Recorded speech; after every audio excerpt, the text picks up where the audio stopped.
নমস্কার সবাইকে, আবারও আমার রান্নাঘরে আপনাদের স্বাগত। আবারও একটা রেসিপি নিয়ে চলে এসেছি, যেটা হলো শিম বড়ি। তার জন্য 500 গ্রামের মতো আমি শিম নিয়েছি। শিমটা এদিক আর ওদিক সুরগুলো ছাড়িয়ে নিয়েছি, নিয়ে দুটুকরো করে নিয়েছি। সব শিমগুলোকে আমি এইভাবে ছাড়িয়ে ধুয়ে নিয়েছি। এবার আমি একটা ফ্রাইং প্যান বসিয়ে দিয়েছি, তাতে কিছুটা তেল দিয়েছি। তেলটা গরম হয়ে গেলে আমি দিয়ে দিচ্ছি মটর ডালের বড়ি। আমি এখানে মটর ডালের বড়ি ইউজ করছি, কেউ চাইলে অন্য ডালের বড়ি ইউজ করতে পারে। বড়িগুলো ভালো করে ভাজা হয়ে গেলে লাল লাল করে তুলে রাখবো।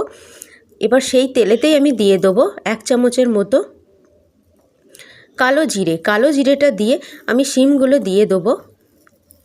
শিমগুলোকে দিয়ে ভালো করে নেড়ে নেবো। একটু দিয়ে দেবো নুন, শিমটাকে নরম হওয়ার জন্য।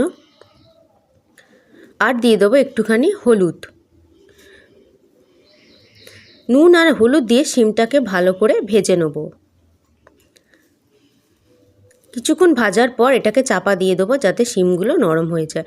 আমি একটা পেস্ট বানাবো, তার জন্য মিক্সিতে আমি বড় চামচে 3 চামচ পোস্ত, 1 চামচ সর্ষে, সাদা সর্ষে, 2টো কাঁচা লঙ্কা, একটা মিডিয়াম সাইজের টমেটো দিয়ে দিচ্ছি। একটা পেস্ট বানিয়ে নিচ্ছি।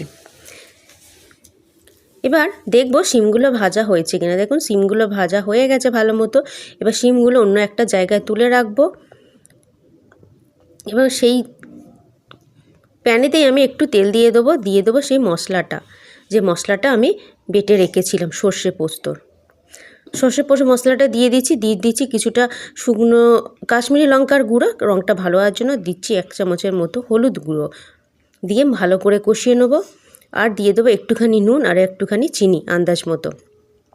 মশলাটা বেশিক্ষণ কষাবো না, যেহেতু সর্ষে আছে তেঁতো হয়ে যাবে। অল্প একটুখানি ভেজে নিয়ে আমি যে শিমগুলো ভেজে রেখেছিলাম সেইগুলো দিয়ে দেবো।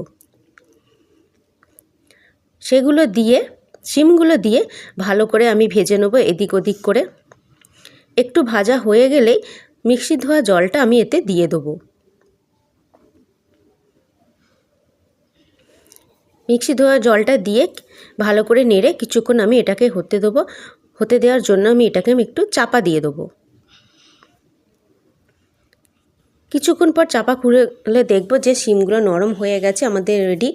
এরপর ভাজা বড়িগুলো যেগুলো ছিল সেগুলো গুঁড়ো করে দিয়ে দেবো। রেডি আমাদের শিম বড়ি।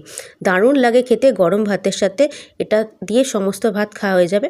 আমার এই রান্নার রেসিপিটা যদি ভালো লেগে থাকে তো লাইক কমেন্ট অবশ্যই করবেন, পারলে শেয়ার করবেন।